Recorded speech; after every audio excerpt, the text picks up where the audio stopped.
Assalamualaikum warahmatullahi.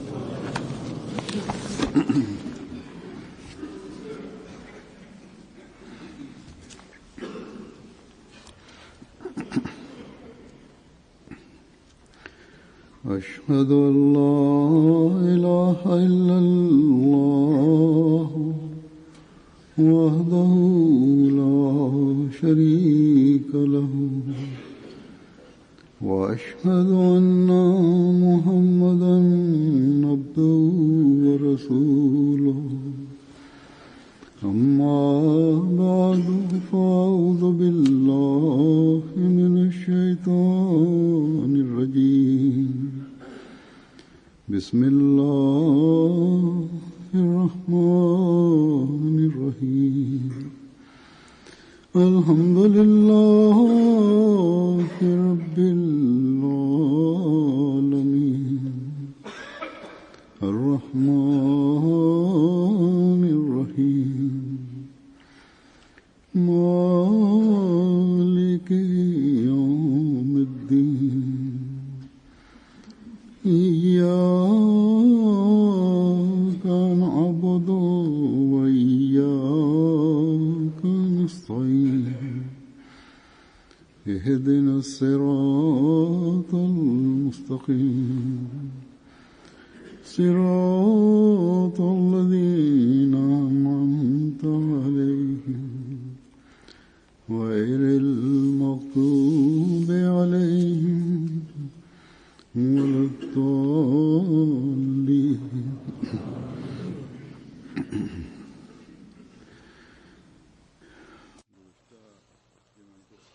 Pada Jumat yang lalu, saya telah menyampaikan dengan mengambil referensi dari Hadrat Muslim Maud radhiyallahu anhu, yakni peristiwa-peristiwa Qadian pada masa awal. Jadi bagaimana daerah-daerah, kondisi daerah yang ada di sekeliling Qadian pada masa itu, dan bagaimana ada seorang yang menemani Hadrat Masih Maud alaihissalam untuk berjalan-jalan, dan pada masa itu jalan-jalan masih kecil dan harus melewati semak belukar, dan bagaimana sekarang Qadian mengalami kemajuan. Kemajuan ini tidak seperti penduduk-penduduk lainnya, melainkan Allah telah mengabarkan beliau bahwa kemajuan ini memang akan terjadi. Penduduk yang tinggal di dekat jalan-jalan besar, memang mereka mendapatkan kemajuan, mengalami kemajuan, tapi Qadian yang berada di pojok, tidak ada jalan besar, tapi kabar kemajuannya telah diberikan oleh Allah Ta'ala dan memang telah mengalami kemajuan. Dan dengan melihat Qadian pada masa ini, kita melihat banyak orang datang dari tempat-tempat yang jauh untuk mengunjungi Qadian. Bahkan tempat kawasan di mana Jemaat Ahmadiyah tinggal, bagaimana keindahannya, disebabkan karena keindahannya, terkadang dari berbagai dinas atau pemerintahan, mereka mengajukan permohonan untuk menggunakan sarana-sarana milik Jemaat Ahmadiyah untuk acara-acara mereka. Jadi berkenaan dengan kemajuan ini, Hadrat Muslim Maud radhiyallahu anhu menjelaskan secara detail bagaimana kemajuan Qadian. Beliau bersabda, lihatlah, Allah Ta'ala di dalam zat Hadrat Masih Maud alaihissalam, Allah Ta'ala telah memperlihatkan tanda yang luar biasa. Meskipun kalian tidak mendapatkan zaman itu, tapi kami telah mendapatkan, kami telah melihatnya sendiri.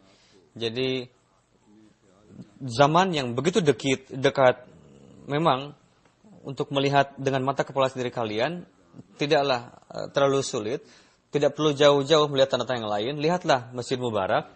Di Masjid Mubarak ada tiang yang berdiri dari barat ke timur. Di sebelah selatannya, yaitu bagian masjidnya, merupakan masjid pada masa itu. Dan ketika salat, terkadang ada dua saf saja pada masa itu. Pada bagian pada bagian itu ada 3 dinding. Pertama ada yang memiliki 2 jendela, dan pada bagian itu imam berdiri untuk mengimami.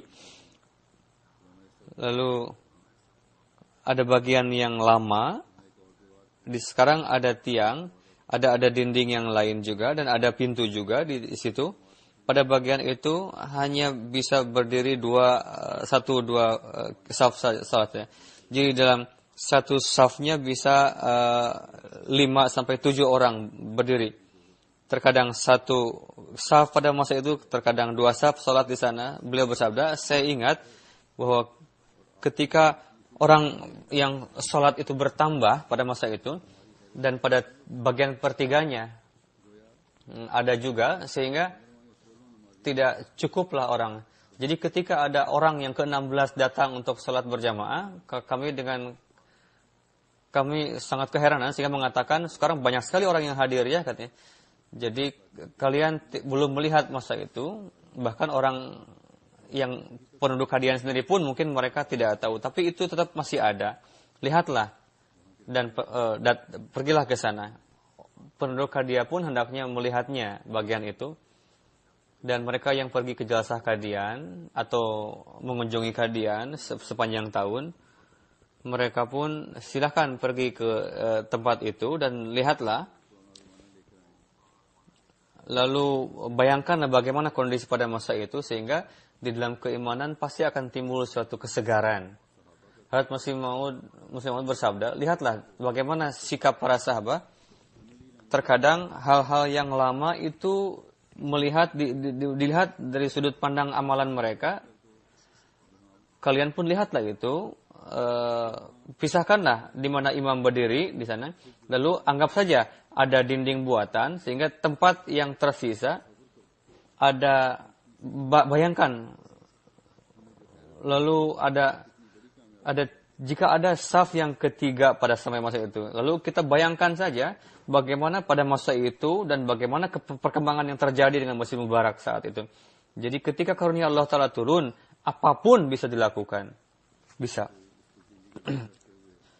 Jadi dalam menjelaskan perubahan itu, beliau bersabda, saya ingat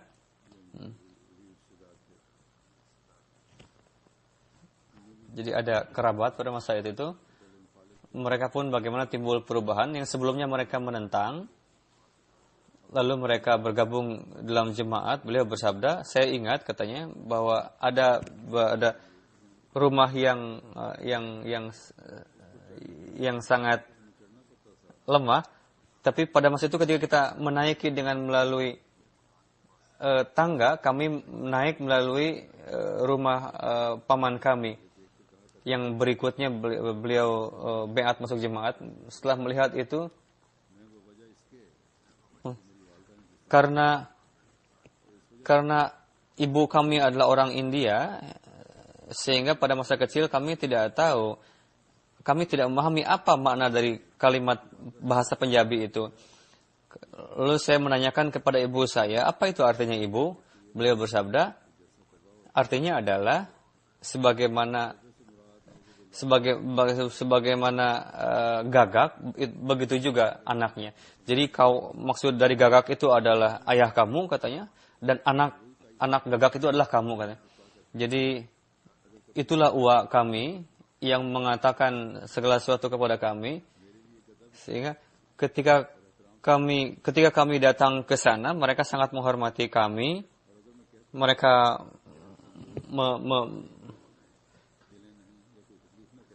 dan ketika saya mengatakan kepada beliau, Tuan ibu sudah lemah, sudah tua, tidak perlu repot-repot seperti ini. Jadi beliau mengatakan, kamu adalah orang suci katanya. Dulu saya menganggap kamu selalu melecehkan kamu, tapi bagaimana ketika Allah Ta'ala ingin merubah sesuatu, Allah Ta'ala bisa merubahnya. Jadi ingatlah itu dan ambillah manfaat darinya, dan ciptakanlah suatu perubahan yang bisa menjadikan kamu sebagai kekasih Allah Ta'ala dan masuk ke dalam kelompok Allah Ta'ala. Jadi sebagaimana saya katakan, peristiwa ini bisa memberikan kesegaran dalam keimanan.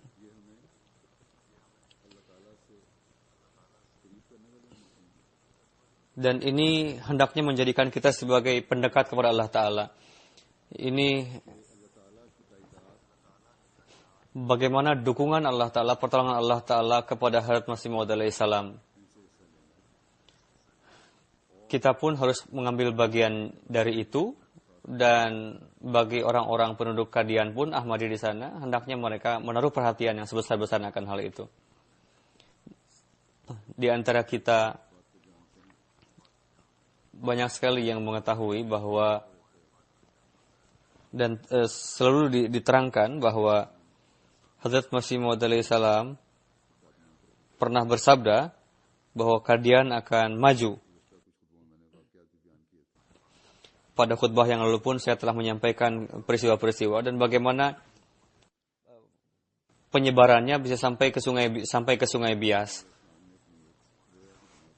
Hal ini telah disampaikan oleh Masih Maud alaihi salam berdasarkan ru'ya. Dan gambaran Masjid Mubarak dan bagaimana orang yang sholat di dalamnya yang disampaikan oleh Hazrat Masih Maud alaihi salam, dari itu jelaslah bahwa masjid tidak lebih dari ukurannya tidak lebih dari kamar biasanya, dan bagaimana timbul keluasan dari masjid itu, dan tidak hanya itu, bagaimana berkenaan dengan kemajuan Qadian yang telah dinubuatkan oleh Hazrat Masih Maud alaihi salam merupakan tanda-tanda di antara tanda-tanda. Meskipun penyebaran Qadian belum sampai seperti itu, tapi kita melihat banyak sekali tanda-tanda yang telah tergenapi itu, bahwa yakinlah bahwa pasti akan tiba masanya bahwa tanda itu pasti akan tergenapi yang dibuat oleh Masih Maud alaihi salam. Seperti yang saya katakan, Qadian pada masa ini sangat luas sekali, sangat mendapat maju sekali dibanding Qadian pada masa itu. Jadi Hazrat Masih Maud alaihi salam bahwa penduduk Qadian akan maju sampai ke Sungai Bias. Dan ini memberikan tekanan kepada jemaat untuk memperhatikan tanggung jawabnya. Dan tanggung jawab ini tidak hanya kepada orang-orang penduduk Qadian saja, melainkan setiap anggota jemaat harus memahami hal itu. Pertama, beliau menekankan kita kepada salat. Jadi sungguh aneh. Apa kaitannya antara penambahan jumlah penduduk dengan salat? Tapi inilah keindahan dari sabda Hazrat Masih Maud radhiyallahu anhu. Jadi beliau menyampaikan sesuatu dari berbagai sudut pandang dan lebih memunculkan lagi apa keperluannya. Sembari menjelaskan riwayat tersebut berkenaan dengan Qadian akan sampai ke Sungai Bias, beliau bersabda, Hazrat Masih Maud alaihi salam suatu ketika pernah melihat ru'ya bahwa penduduk Qadian telah menyebar sampai ke Sungai Bias. Beliau bersabda, saya menganggap ru'ya ini bahwa penduduk Qadian pasti sampai akan 1.200.000. Mungkin lebih dari itu juga. Jika jumlahnya seperti itu, 1.200.000, maksudnya adalah 400.000 orang akan datang untuk melaksanakan salat Jum'ah berjamaah. Jadi menurut saya masjid ini akan semakin luas lagi, ini Masjid Aqsa. Bahkan kita terpaksa akan memperluas lagi sehingga orang bisa menampung jumlah orang yang salat sebanyak 400.000. Memang perluasan Masjid Aqsa telah dilakukan perluasan, dan jika terus diperluas sehingga untuk itu rumah-rumah di sekeliling Masjid Aqsa harus dibersihkan misalnya, tapi memang agak sulit. Tapi sampai batas tertentu telah dilakukan perluasan Masjid Aqsa itu, Jadi wilayah Darul Masih pun perlu memang untuk diabadikan, untuk dijaga, karena banyak sekali bangunan-bangunan bersejarah pada zaman Hazrat Masih Maud alaihi salam. Dari ini pun mungkin rumah-rumah di sana diruntuhkan untuk memperluas Masjid Aqsa.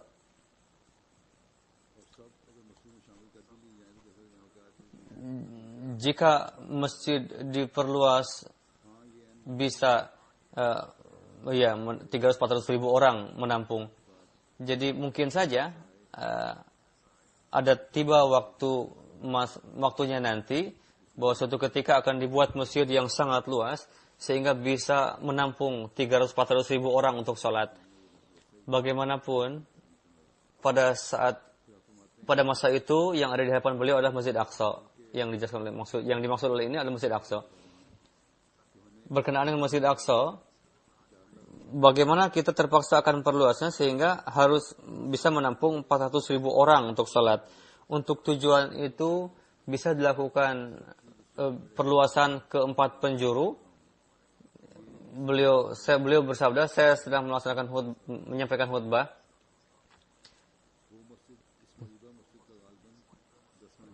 Masjid ada ke bagian ke-10 bagian. Jadi ini karunia Allah Ta'ala, bagaimana masjid orang lain kosong dan sedangkan kita terus memperluas masjid dan terasa sempit sehingga orang tidak mendapatkan tempat untuk sholat. Lalu beliau menjelaskan satu peristiwa. Suatu ketika saya merasa ketakutan. Suatu ketika saya melakukan sesuatu. Beliau bersabda, Hadrat Muslim Maud, saya bersyukur kepada Allah Ta'ala, katanya, dengan Allah Ta'ala telah membebaskan saya. Ketika saya pergi untuk salat Jum'ah, umur saya pada waktu itu adalah 15-16 tahun. Ketika saya keluar dari rumah, ada seorang yang kembali dari masjid, ketemu di jalan, dia mengatakan, di masjid tidak ada tempat, katanya, untuk salat, saking sempitnya, penuhnya. Lalu saya pun tidak jadi ke masjid, saya pulang, lalu saya salat zuhur saya di rumah. Beliau, Muslim Maud bersabda, seharusnya saya salah, seharusnya saya mengecek dulu apakah masjid memang penuh atau tidak. Apakah ada tempat untuk berdiri atau duduk atau tidak di Masjid Aqsa saat itu. Jadi beliau bersabda, ini merupakan ihsan Allah Ta'ala. Meskipun umur saya kecil saat itu, tapi saya disiplin melakukan salat. Dan sampai saat ini saya tidak pernah melalaikan salat satupun. Hadrat Masih Maud alaihi salam tidak pernah menanyakan kepada saya bahwa apakah kamu sudah salat atau belum. Saya ingat ketika saya umur 11 tahun, suatu ketika saya wudu untuk melakukan salat zuhur atau isya, lalu memakai jaket Masih Maud alaihi salam, dan saya menangis di hadapan Allah Ta'ala, dan saya berjanji kepada Allah Ta'ala, ya Allah, di masa yang akan datang saya tidak akan pernah meninggalkan salat. Dan dengan karunia Allah Ta'ala, setelah janji itu saya tidak pernah meninggalkan salat. Tapi meskipun demikian, karena saya masih kecil saat itu, dan anak-anak terkadang lupa karena sibuk main dan sebagainya, sehingga kadang terlupa untuk salat berjamaah. Sehingga ada orang yang mengeluhkan kepada Masih Maud alaihi salam, Tuhan silakan nasihati anak ini karena dia tidak melaksanakan salat berjamaah dengan baik. Beliau bersabda, Hazrat Masih Maud Muslim Maud bersabda, Mir Muhammad Sahib 2 tahun lebih kecil dari saya, dan kakek kami Mir Nasir Nawab Sahib, beliau berfitrat, tabiat beliau suka marah, sehingga beliau suka marah, dan dengan keras beliau selalu menasihatkan kepada kami untuk salat. Dan Hadrat Masih Maud mengetahui hal ini. Ketika ketika ada seorang mengeluhkan perbuatan saya kepada Masih Maud alaihi salam, Hadrat Masih Maud bersabda, pertama, Mir Ishaq Sahib, dia melakukan salat ayah. Saya tidak ingin ada orang yang melakukan salat demi aku. Saya ingin dia melakukan salat demi Allah Ta'ala. Jadi Hadrat Masih Maud alaihi salam tidak pernah mengatakan kepada saya berkenaan salat. Jadi sehingga saya melaksanakan salat dengan sendirinya waktu itu biasa. Sehingga meskipun kecil, janganlah menganggap bahwa bukanlah berarti bahwa orang tua tidak perlu memerintahkan kepada anaknya untuk salat.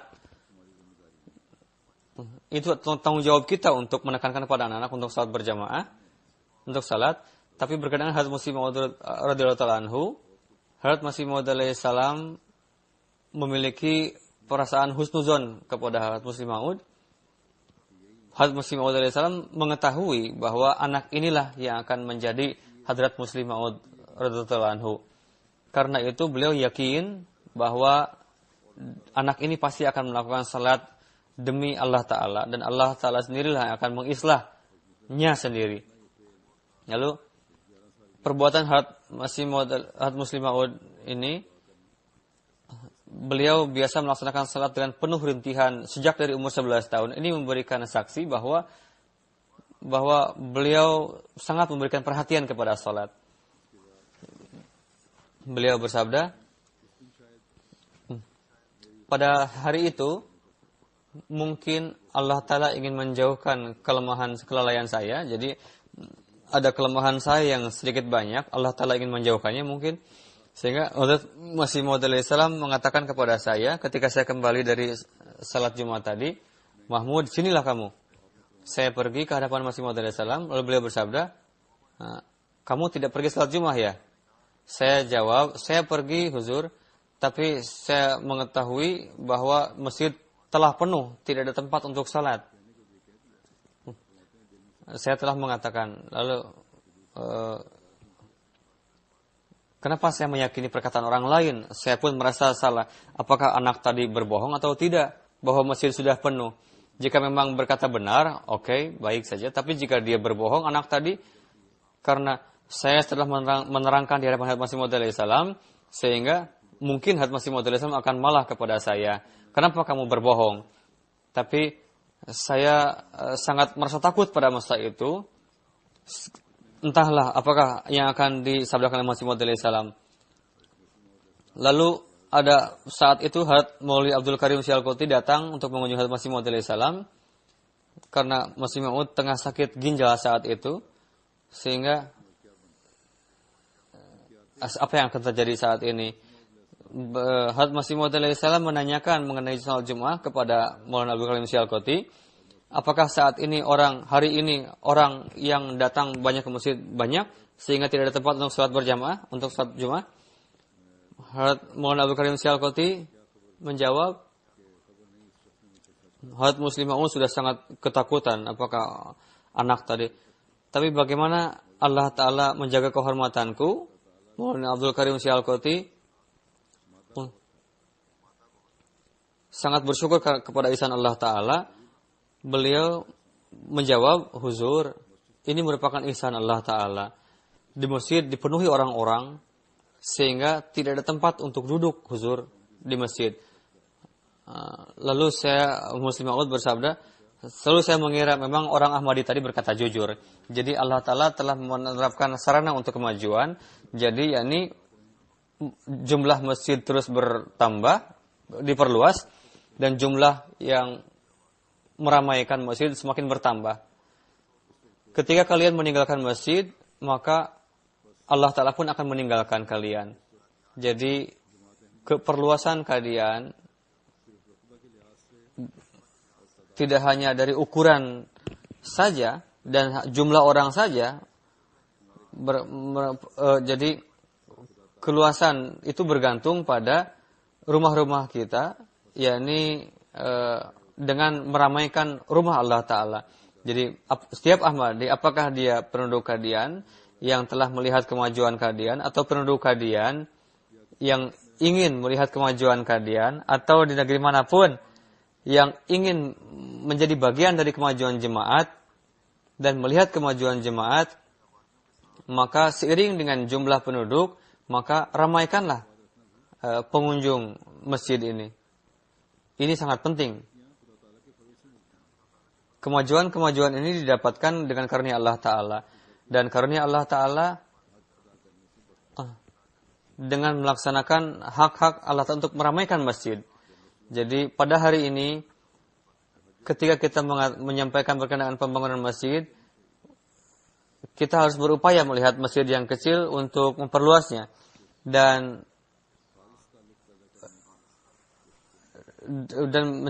berupayalah untuk menciptakan jalinan yang ikhlas dengan Allah Ta'ala supaya jangan sampai Allah Ta'ala meninggalkan kita. Dan setiap nubuatan Hazrat Masih Maud alaihissalam, semoga kita bisa mendapatkan karunia untuk senantiasa melihat, menyaksikannya. Berkenaan dengan nubuatan itu, ketika itu dinubuatkan, bagaimana kondisi keadaan yang digambarkan, bagaimana kondisi keadaan pada masa itu, beliau bersabda, saya sampaikan nubuatan ini berkenaan dengan kemajuan keadaan. Hadrat Aqdas telah dikabarkan oleh Hazrat Masih Maud alaihissalam bahwa desa Kadian akan maju dan menjadi kota seperti Mumbai dan Kalkuta, seolah-olah akan sampai pada 1 juta penduduk. Dan ini gambaran tadi sesuai dengan pada masa itu. Dan penduduknya akan sampai Sungai Bias yang jauhnya 9 mil sampai. Nubuatan ini ketika diterbitkan pada masa itu kondisi Kadian penduduknya adalah sekitar 2.000 orang, kecuali tempat-tempat yang sudah matang, ada beberapa tempat yang masih mentah. Banyak sekali bangunan-bangunan yang diruntuhkan, sehingga banyak sekali tempat-tempat yang disewakan dengan harga yang sangat murah.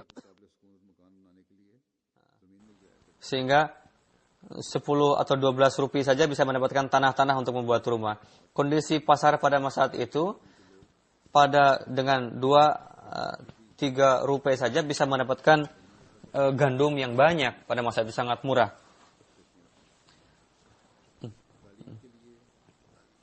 Untuk pendidikan saat itu ada sekolah pemerintahan negeri dan guru-gurunya mereka mendapatkan sembari bekerja sebagai tukang pos pada masa itu. Dan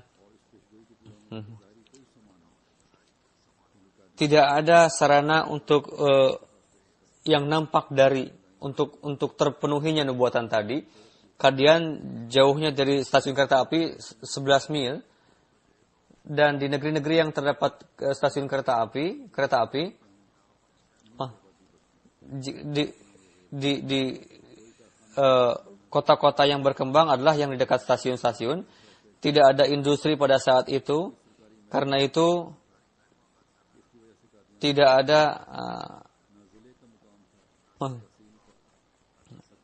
ada juga pos-pos polisi pada masa itu, kecamatan, kabupaten, tidak ada pasar-pasar juga di sana, pasar-pasar sayuran yang besar. Ketika itu dinubuatkan pada masa itu, murid Hazrat Masih Maud alaihissalam tidak lebih dari 100 orang yang bisa ditugaskan kemana saja, tidak bisa pada masa itu. Jadi setelah melihat kondisi keadaan pada masa itu, siapapun yang merenungkan bagaimana nubuatan itu dan lihatlah keadaan pada masa ini, meskipun belum sampai ke Sungai Bias, tapi dengan karunia Allah Ta'ala, keadaan terus mengalami kemajuan. Dan tetap saja, setelah melihat keadaan pada masa ini, kita bisa menetapkan hal ini sebagai tanda bagi orang-orang yang bijak. Syaratnya adalah dia memiliki akal dan bersikap adil. Jadi seperti yang saya katakan, bagi seorang Ahmadi, dengan mengimani hal ini akan menambahkan keimanan, dan bagi orang-orang gair juga, ini bisa memberikan perhatian kepada orang gair, dan banyak sekali orang yang melakukan penyelidikan kekadian, research.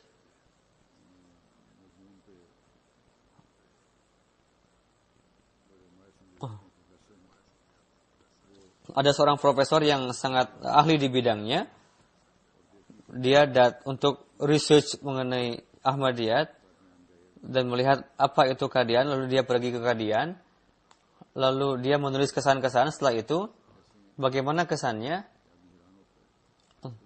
sehingga dia bagaimana heran, bagaimana orang gair jika masuk ke dalam kehalusan dan kedalaman di dalam dan dia Hadrat Muslim Maud bersabda bahwa pemandangan ini yang telah dilihat oleh Hadrat Masih Maud dengan kemajuan Qadian, tidaklah mesti bahwa kemajuan Qadian pemandangannya semuanya diperlihatkan kepada beliau.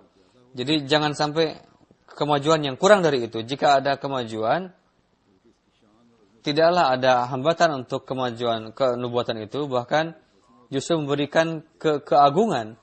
Jadi mimpi yang dilihat oleh Hadrat Masih Maud ini bukanlah artinya bahwa Qadian tidak akan maju lebih dari itu. Mungkin saja Qadian mengalami kemajuan sehingga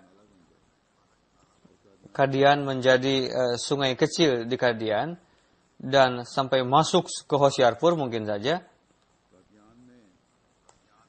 Di Qadian, di mana bangunan-bangunan jemaat semakin bertambah, selain dari perkantoran, tempat-tempat tinggal para karyawan jemaat juga, ada flat-flat juga, tengah dibangun, dan bangunan-bangunan lain juga. Dan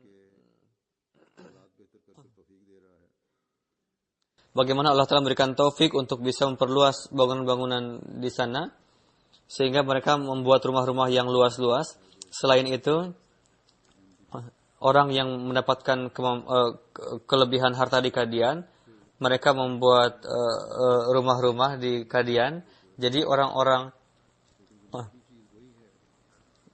yang tinggal di belahan dunia manapun, hendaknya, dan disampaikan juga ke Ahmadi pada umumnya, bahwa rahasia dari kemajuan dan rahasia untuk menjadi bagian dari kemajuan adalah dengan meramaikan rumah Allah Ta'ala dan dengan menjalin ikatan dengan masjid itu.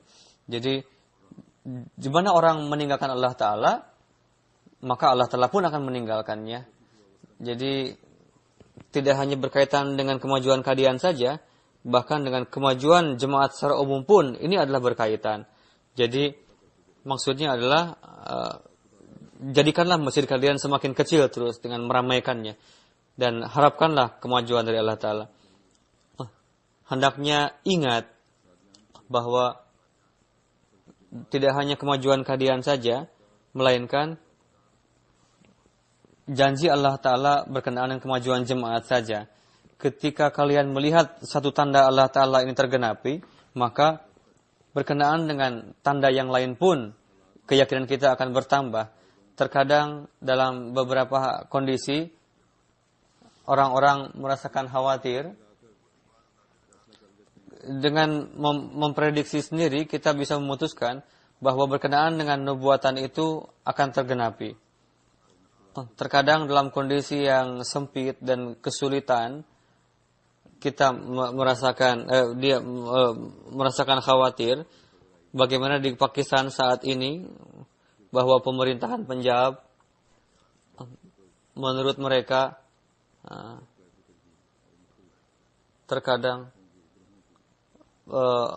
orang-orang pada mereka menutup firqah variat, firqah terkadang di sana, meskipun ada Al-Fazal, ada Ruhani Khazain,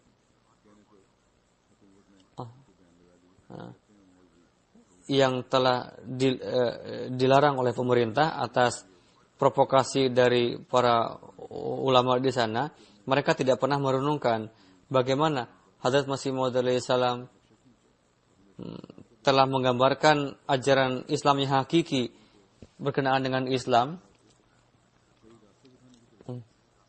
Bagaimana Hadrat Masih Maud salam memperlihatkan jalan yang lurus, memperlihatkan kepada umat muslim sendiri, pada umat ghair muslim sendiri. Bagaimanapun kondisinya, kita tidak perlu berputus asa. Berkenaan Hadrat Masih Maud salam, Allah Ta'ala berkali-kali berfirman bahwa inni ma'al afwaz ati kabaghatatan, bahwa pertolongan Allah Ta'ala akan datang secara tiba-tiba. Hadrat Muslim Maud berkenaan itu bersabda, kalian tidak bisa menggambarkan bahwa kapan itu akan datang, kalian tidak bisa menggambarkan. Jika kalian bangun untuk tahajud, kalian bisa memikirkan bahwa destinasi kita masih tersisa. Ketika tiba salat subuh, maka nampak kepada kalian musibah-musibah. Tapi ketika matahari terbit, maka pertolongan Allah Ta'ala akan sampai kepada kalian. Dan untuk musuh kalian, mereka hanya akan mendapatkan masalah demi masalah saja. Jadi kuatkanlah iman kalian dan jalinlah ikatan dengan Allah Ta'ala. Dan untuk memperkuat iman, berdoalah. Matahari akan terbit insyaallah Ta'ala, dan pasti ini akan terbit, dan pertolongan Allah Ta'ala pasti akan tiba, pasti tidak akan tiba. Saya akan sampaikan referensi yang berbeda lagi. Ada anak wakafina bertanya kepada saya, bolehkah menaburkan bunga di kuburan? Saya sudah jawab pada saat itu juga. Ini merupakan hal yang sia-sia, bid'ah. Hendaknya kita terhindar dari itu, tidak ada manfaatnya. Orang-orang di Kadian, sekarang ada kuburan Hadrat Masih Maud alaihissalam. Terkadang mereka ada orang yang melakukan kelakuan yang seperti itu. Hendaknya, dan kita menutup kawasan kuburan Hadrat Masih Maud alaihissalam. Lalu Hadrat Muslim Maud bersabda suatu ketika, kepada saya dikabarkan bahwa beberapa orang untuk tabarruk mereka mengambil tanah dari kuburan Hadrat Masih Maud alaihissalam. Terkadang orang menaburkan bunga. Ini hal-hal yang sia-sia, tidak ada manfaatnya sedikit pun, dan iman menjadi sia-sia karena perbuatan itu. Dengan menaburkan bunga, apa yang bisa diberikan manfaat kepada mayit yang dalam? Tidak akan mendapatkan kepada ruhnya. Tidak diragukan lagi memang bahwa ruh memiliki ikatan dengan kubur yang zahir itu, dan ada ikatan yang itu hendaknya difahami. Dan meskipun orang yang mati itu ruhnya di tempat lain, di alam lain, dan di dalam kuburan zahir itu ada satu jalinan ikatan. Hadrat Masih Maud alaihissalam suatu ketika pergi untuk berdoa di kuburan seorang suci. Beliau pernah bersabda, ketika saya berdoa, orang yang mayit yang ada di dalam kubur datang ke hadapan saya, bukanlah artinya bahwa ruhnya keluar dari kuburan tanah itu, tapi karena ikatan yang zahir. Ketika Hadrat Masih Maud berdiri di atas kuburan, di sebelah kuburan itu, kuburan itulah di mana Allah Ta'ala berfirman, summa amatahu fa akbarahu. Allah Ta'ala mematmu dan memasukkannya ke dalam kubur. Setelah mati dimasukkan ke kuburan, jadi hubungannya dengan kuburan, ikatan dengan kuburan ada. Dan berkenaan dengan ikat jalinan itu ada doa. Kuburan zahir memiliki dan ada doa juga berkenaan dengan itu. Berkenaan dengan menaburkan bunga tidak ada manfaatnya sedikit pun. Karena di dalam hati Hadrat Masih Maud alaihissalam ada gejolak. Karena itu Allah Ta'ala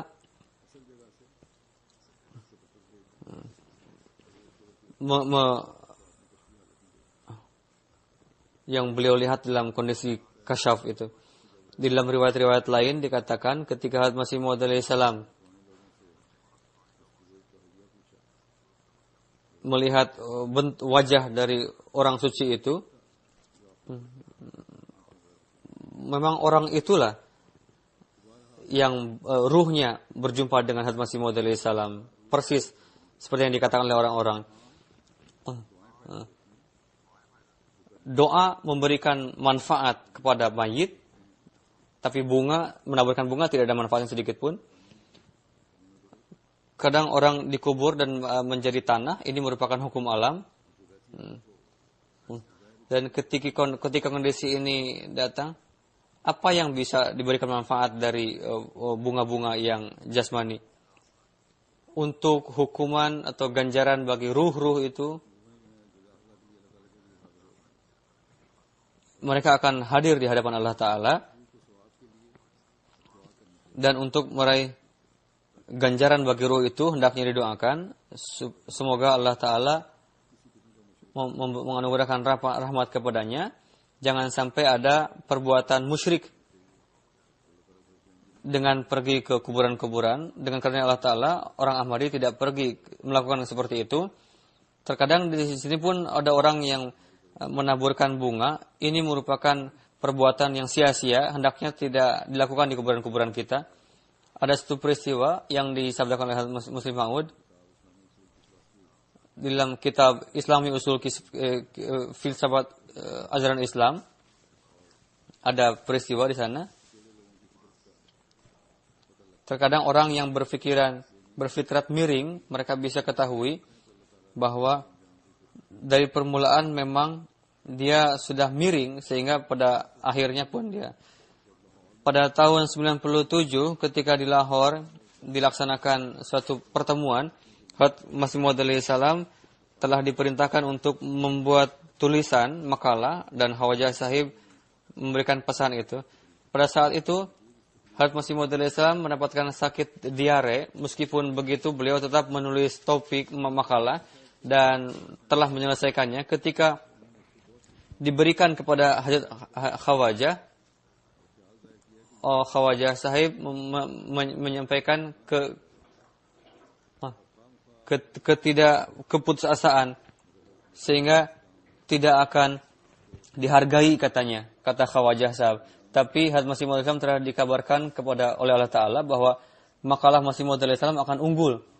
Sebenarnya sebelum Masih Maud menulis selebaran dan menyebarkannya di Lahore, dan setelah menulis selebaran diberikan kepada Khawajah Sahib, lalu umumkanlah di Lahore, dipuaskan. Setelah berusaha dipuaskan kepada Khawajah Sahib, tapi Khawajah Sahib malah mengatakan makalah ini sangatlah tidak baik. Ketika ditekankan dengan khusus, maka Khawajah Sahib menempel selebaran-selebaran itu di dinding-dinding di jalan-jalan secara diam-diam. Lalu dikatakan kepada Hadrat Masih Maud salam bahwa perintah Hadrat Masih Maud telah dilakukan. Di benak Khawajah Sahib, makalah itu tidak layak untuk mendapatkan keunggulan, untuk disampaikan di hadapan para cendekiawan. Tapi tibalah harinya ketika makalah tadi disampaikan. Ketika berlalu beberapa saat saja, semua orang mengetahui, sehingga seolah-olah orang-orang merasa tertarik sekali, dan waktu pun minta ditambahkan, dan tetap saja tidak cukup, sehingga orang memaksa untuk ditambah lagi hari untuk ceramah itu, penyampaian makalah.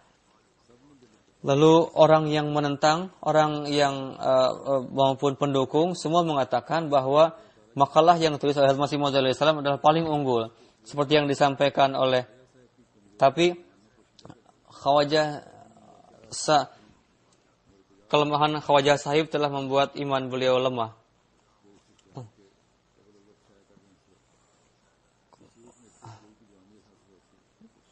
Lalu pentingnya Khawajah Sahib memang sangat berpendidikan, tapi ketika timbul ketakaburan dalam dirinya dan dia menganggap akalnya lebih hebat daripada perkataan Allah Ta'ala, ada juga pardah seperti ini dalam akal manusia yang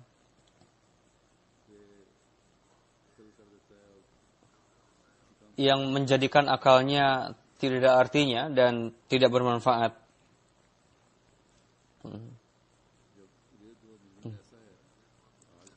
Ketika makalah itu dan ketika kita memberikan makalah ini kepada para cendekiawan, orang-orang, mereka sangat terkesan setelah membaca buku filsafat ajaran Islam ini.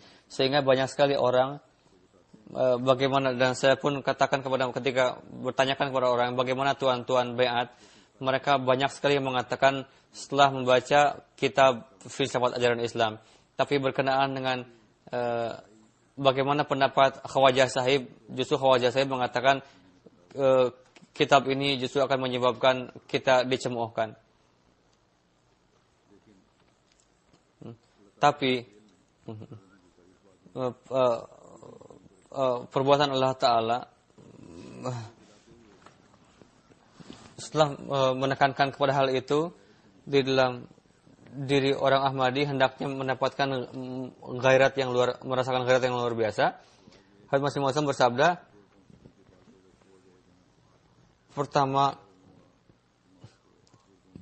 terkadang orang pergi ke suatu tempat di mana para ulama melontarkan cacian. Pertama, ketika dilontarkan cacian, janganlah pergi ke sana. Ketika para penentang mereka memprovokasi berceramah, terkadang orang Ahmadi pergi juga ke sana. Itu membuktikan bahwa orang Ahmadi tadi tidak memiliki ghairat seperti itu. Apakah ada orang yang dimana ayah kita dicaci-caci di sana, lalu kita pergi ke sana? Itu tidak masuk akal. Begitu juga orang yang kita sucikan ketika dicaci di sana, maka tidak akan mungkin pergi ke tempat itu. Jadi, jika Hadits Masih Maud salam dicaci dalam acara-acara itu, atau para khilafat, atau orang-orang suci, kenapa kamu pergi ke tempat seperti itu? Dengan perginya kamu ke tempat seperti itu, membuktikan bahwa kalian tidak memiliki ghairat. Jadi ingatlah, saya ingat bahwa ada suatu pertemuan Arya, dan beliau berkeinginan untuk menulis makalah yang bisa dibacakan dalam acara itu. Tapi Hadits Masih Maud bersabda, kita mengetahui fitrah mereka, sehingga kita tidak akan ikut dalam acara mereka, karena mereka selalu menyampaikan cacian kepada Rasulullah SAW. Tapi Dr. Sab memaksa kita untuk hadir di sana, karena sedang ada gejolak politik, sehingga corak Hindu Arya telah berubah katanya. Tuan harus menulis makalah, akan memberikan manfaat bagi Islam. Lalu Hadits Masih Maud salam, meskipun tidak suka, beliau percaya kepada perkataan Dr. Sab tadi, dan menulis makalah, dan mengutus Khalifatul Masih Awal untuk membacakannya di acara itu. Lalu saya pun pergi ke sana, dan ada beberapa orang lain juga. Di sana makalah beliau dibacakan berkenaan dengan kecintaan, kasih sayang. Lalu setelah itu ada seorang Hindu Arya yang melontarkan makalah, yang melontarkan cacian kepada Rasulullah SAW. Dan keberatan-keberatan yang dilontarkan oleh Kristen, oleh Hindu. Pada saat itu saya sangat menyesal sampai saat ini. Ada seorang juga yang duduk di dekat saya saat itu. Ketika seorang Arya Hindu tadi mulai melontarkan cacian kepada Rasulullah SAW, lalu saya berdiri. Saya tidak bisa tahan dengan mendengar ini, katanya. Lalu saya ingin pergi. Tapi orang yang duduk di sebelah saya mengatakan kepada saya, Khalifatul Masih Awal duduk di sini, dan beberapa orang suci lainnya. Kenapa Tuan pergi? Sedangkan mereka duduk di sini, dan jalan pun tertutup, pintu pun tertutup. Kalau Tuan pergi ke sana, maka bisa timbul keributan. Tuan duduk saja di sini. Lalu Hadits Masih Maud tetap duduk di sana, terpaksa. Tapi sampai saat ini saya sangat merasa menyesal ketika Allah Ta'ala menggerakkan satu gerakan yang baik dalam hati saya. Kenapa saya tidak pergi pada saat itu?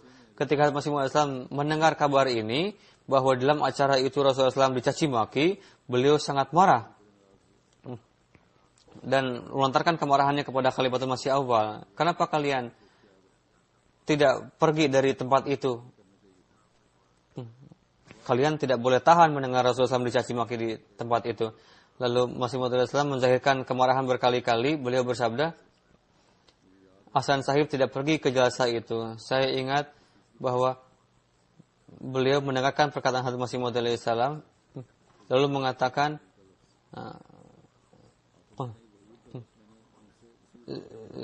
Zuhul. Saya pun mendengar perkataan itu pertama kali, Dan beliau katakan itu berkali-kali. Memang itu adalah kesalahan katanya. Menzahirkan penyesalan. Zahul. Kami sudah khilaf. Lalu Hazrat Masih Maud alaihissalam memaafkan kami setelah itu. Beliau bersabda, ada keputusan Hazrat Masih Maud alaihissalam bagi kita. Jadi kita hendaknya berhati-hati dalam hal seperti ini. Tapi terkadang beliau bersabda, memang tidak apa-apa untuk menjawab cacian tadi dengan tulisan-tulisan. Karena memang itu bagian dari itu. Tapi dengan mendengarnya cacian tadi dalam acara tersebut, ini tidaklah dibenarkan. Justru dengan hadirnya kita di sana memberikan kehormatan kepada acara seperti itu. Karena penting sekali untuk menyampaikan kepada keturunan di masa akan datang. Tapi dengan duduknya kita di tempat-tempat seperti itu tidak akan memberikan manfaat kepada keturunan kita di masa yang akan datang. Jadi orang yang duduk dalam acara seperti itu, jadi saya katakan kepada orang jemaat bahwa hendaknya hati-hatilah. Janganlah pergi kepada acara-acara seperti itu. Jadi pada hari ini pun orang-orang dewasa pun, para pemuda kita pun hendaknya ingat. Dan sesuai dengan perintah Al-Quran, hendaknya kita jangan hadir dalam acara seperti itu. Semoga Allah Ta'ala memberikan taufik kepada kita untuk senantiasa berjalan pada jalan yang benar. Saya ingin sampaikan satu hal.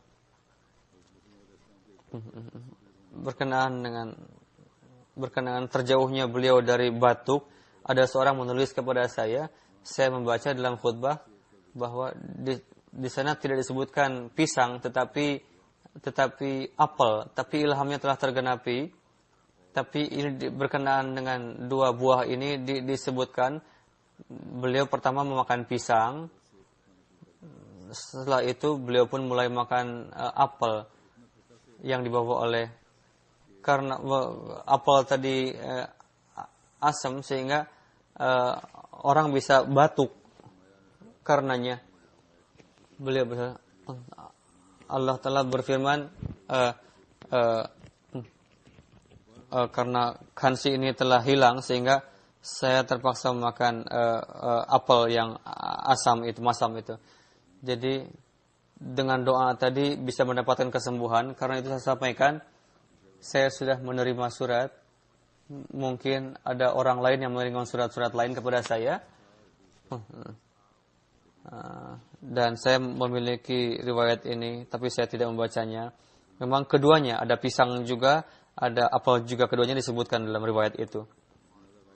Setelah salat Jum'ah, ada jenazah gaib. Saya akan pimpin salat jenazah Darwish Haji Manzur Ahmad Sahib. Pada tanggal 1 Mei, beliau wafat di Kadian dalam umur 85 tahun. Beliau pada tahun 29 lahir. Ayah beliau Nizamuddin Sahib, beliau adalah sahabat Hazrat Masih Maud alaihissalam, dan ibu beliau juga sahabi Hazrat Masih Maud alaihissalam. Beliau mulai belajar bisnis furniture dengan kakak beliau. Ketika pada tahun 47 kondisi buruk, dipanggil ke Kadian, lalu beliau melakukan safar lebih dari 25 mil ke Kadian untuk mengikuti panggilan Hazrat Muslim Maud. Pada tahun 47 beliau sampai di Kadian. Beliau termasuk dalam darwish permulaan, dan dengan penuh keberanian beliau sebagai darwish. Ketika atap-atap bangunan-bangunan roboh di Kadian, beliau biasa memperbaikinya. Dan terkadang beliau pun apapun tugas yang diberikan kepada beliau selesaikan itu dengan penuh kesukahatian. Lalu beliau memperbaiki bangunan-bangunan jemaat, dan untuk memperbaiki kondisi di Kadian, beliau mulai melakukan rabtah dengan baik dengan para ghair Ahmadi. dan beliau biasa melakukan pekerjaan tukang, yaitu perkayuan.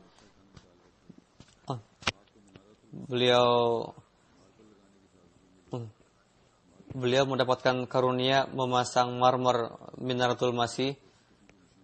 Untuk memasang marmer tadi beliau melakukan dengan cara yang luar biasa. Ini dengan dibantu dengan kayu-kayu.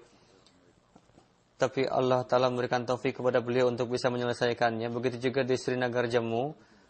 Ada masjid-masjid, ada masjid New Delhi juga. Beliau mengambil bagian dalam pembangunan masjid-masjid itu. Bertahun-tahun beliau mendapatkan taufik untuk membangun kemah-kemah jalsa. Dan beliau senantiasa menjaga standar beliau dan membangun bangunan dengan biaya yang murah. Pada tahun 52 beliau mendapatkan kemuliaan untuk pergi naik haji. Beliau ikut serta dalam acara-acara jemaat.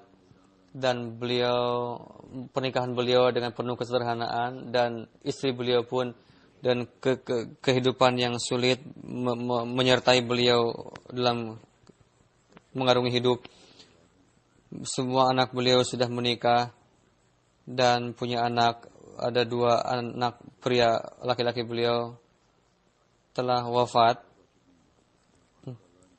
Istri beliau juga telah wafat. Semoga Allah Ta'ala meninggikan derajat beliau, dan keturunan beliau pun diberikan taufik untuk mengikuti jejak beliau. Seperti yang saya katakan, setelah salat Jumat akan dilaksanakan salat jenazah gaib. Alhamdulillah nahmaduhu wa nasta'inuhu wa nastaghfiruh.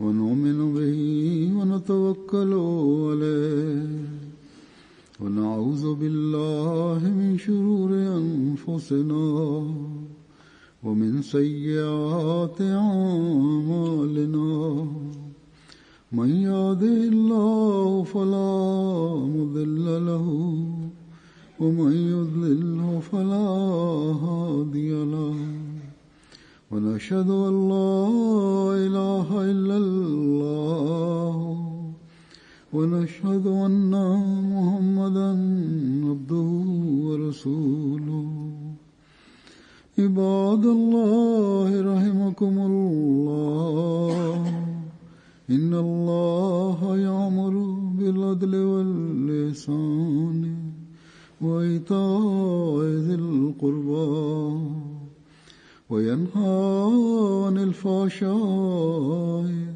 والمنكر والبغي يعظكم لعلكم تذكرون اذكروا الله يذكركم وادعوه يستجب لكم ولذكر الله